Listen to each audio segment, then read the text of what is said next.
Well, the president of Cyprus vowing to launch a criminal investigation into how liable the country's banks were in the crisis. But are they really to blame? Here to weigh in, Neil Weinberg, the editor-in-chief of American Banker, and Jenice Malecki, a securities attorney. Neil, I'm going to start with you. You know, there's conversation tonight that maybe the banks are guilty of some kind of criminal violation, discussions about whether they'll go after a criminal probe in this case. Do you think that's warranted? I don't know if it's warranted specifically, but obviously it's not going to get the money back. It might make people feel better, but it still doesn't solve the macroeconomic problems here. Jenice, what do you say? Well, I would say that a criminal investigation in a banking fraud, if it was a scandal such as that, is going to be helpful because I think it could help reinstall some of the integrity in the banking system if people fear criminal prosecution. But what is the big crime here? I mean, essentially they created a marketplace where people all over the country could put their money in. Is that a bad thing? Not necessarily. Obviously, they were trying to create a big banking center, so you offer people good rates, and then you have to invest the money somewhere. Unfortunately, a lot of it went into Greek bonds, Jerry. That didn't turn out so well, so they lost money. And being stupid is not a crime. Yeah, not the last time I looked, that's for sure. You know, this reminds me so much of the U.S. during the financial crisis, right?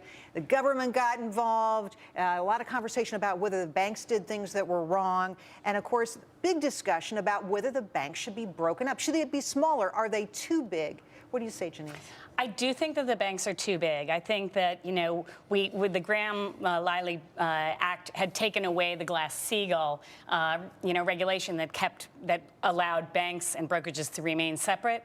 And I believe that it would be difficult to break them up at this point, but it would be... But you think it's a good idea to reduce their size. Neil, do you agree? Would it get rid of some of the risky behaviors that we saw during the financial crisis? I don't think that's the core of the risky behaviors there, Jerry. If you look at some of our past financial crisis, savings and loans were small, long-term capital management, a hedge fund no one had ever heard of. It suddenly was threatening our whole financial system. It's not a question of too big to fail. It is a question of too interconnected. Nobody knows all the risks in our system. It's too complicated, and the regulators can't get their arms around it. You know, the Attorney General just said recently, in front of a lot of people, he was on the record, that he can't regulate these banks. It's impossible for him to bring any kind of prosecution.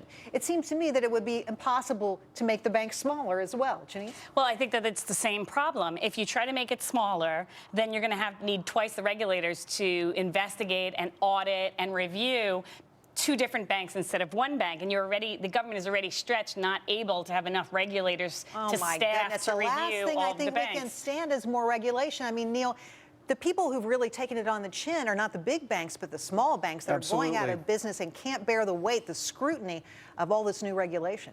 Absolutely. And the problem is if the small banks go by the wayside, they only have about 10% of the deposits, but they have 40% of the loans to small business. And that's, of course, where the growth comes from. And that's the economy right there. Absolutely. You know, remember the London whale and J.P. Morgan and all the problems associated with the big loss there? Jenice, do you see that as a threat to the system, or was this just something people got upset about because the dollar figures were so big? Well, I think it's a threat because I think there's not enough supervision and compliance in these broker-dealers and banks. And I think that if there's not enough staffing, and they're not well respected because they're not really as well paid as the higher-up bankers, the commission salespeople, and so nobody listens to them. So this is a huge problem. But come on, all we've done is hire compliance people for the last decade. Is the system still broken, Neil? The system is still broken because you can't micromanage these banks from Washington. What you need to do, I think I agree with you, Jenice, is you need to come up with some really strict penalties and go after individuals. But to break up the big banks doesn't make sense because that's not where all the risk is.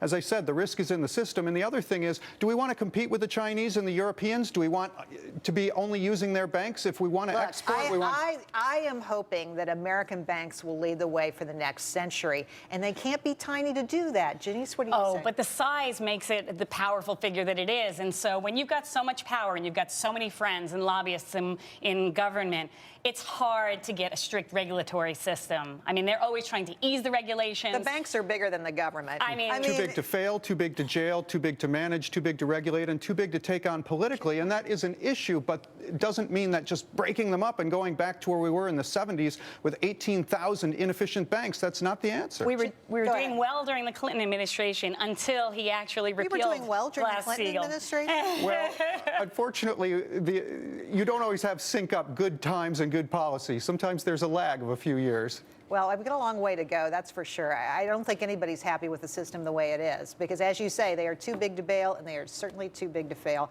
Thanks to both of you for coming on tonight. Fascinating conversation. Really enjoyed it. Thank you. All right, when we come back, a small